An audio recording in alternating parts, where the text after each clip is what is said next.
Hacking শব্দটার সাথে বেশ পরিচিত হলেও হ্যাকারদের নিত্য নতুন হ্যাকিং পদ্ধতির সাথে খুব একটা পরিচিত নয় বিশ্ববাসী। উন্নত প্রযুক্তির সাথে তাল মিলিয়ে বিশ্বে বেড়েই চলছে কম্পিউটার হ্যাকিং এর ঘটনা। আর দমানোর চেষ্টা করা হলেও প্রযুক্তির সর্বোচ্চ সুবিধা ভোগ করে তারা প্রতিনিয়তই বেছে নিচ্ছেন অপরাধের অন্য কোনো পথ।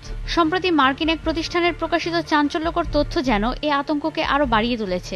বিভিন্ন প্রতিষ্ঠানের উপর চালানো এক জরিপে দেখা গেছে হ্যাকাররা এখন শুধু তথ্য চুরি করেই ক্ষান্ত হচ্ছেন না, সেই সাথে মুছে ফেলছেন গুরুত্বপূর্ণ ফাইল কিংবা নিয়ে নিচ্ছেন সফটওয়্যারের নিয়ন্ত্রণ ক্ষমতা। কিন্তু ব্যয়বহুল হওয়ায় হ্যাকারদের সাথে পাল্লা দিয়ে তৈরি হচ্ছে না শক্তিশালী কম্পিউটার সিকিউরিটি সফটওয়্যার।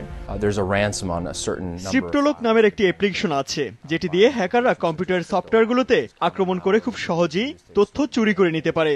এটি এখন আরো আধুনিক হওয়ায় সফটওয়্যারটি দিয়ে মুছে ফেলা ফাইলের সন্ধানও হ্যাকাররা পেয়ে যান।